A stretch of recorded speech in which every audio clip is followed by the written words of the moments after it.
بشعة وكثيرة. هل تقدم بطعون إضافة بسيطة. أنا اللي تبعت العملية في جهة الكناس.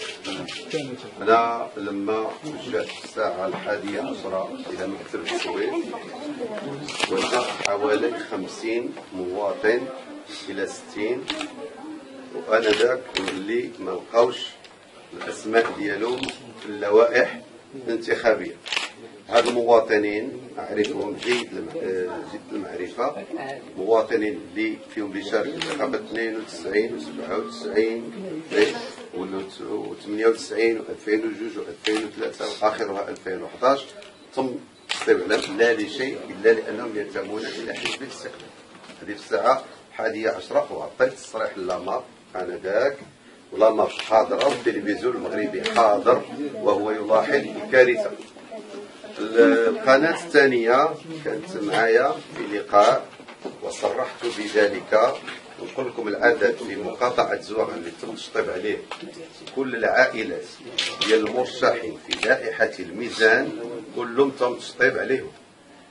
كاين الناس اللي صوتوا في 8 مساء ينتمون إلى العدالة والتنمية، وكل ما ينتمي خارج العدالة والتنمية 5 و6 شدوا عليهم البيبان ودخلوا على النساء والرجال بالعصي، وهذو رجال الأمن والسلطات. يعني احنا قلناها في البداية أن هذه المرحلة اللي عشنا فيها واحد العملية اللي عمرنا ما عشناها هي التزوير القبلي، لأن اللوائح وخصوصا التسجيلات الأخيرة ديال 1.5 مليون واحد الوقت قياسي.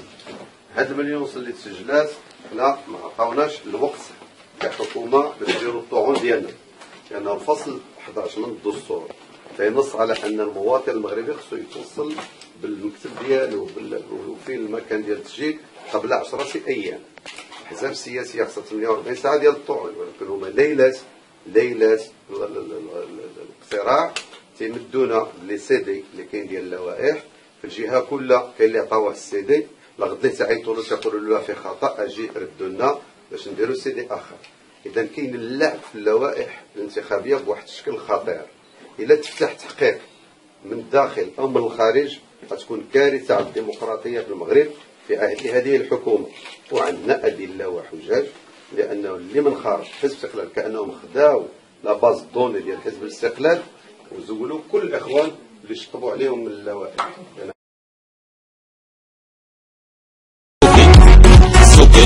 Put it big in the swordfish, Sabuka in the swordfish, Ikakup in the swordfish, Mama go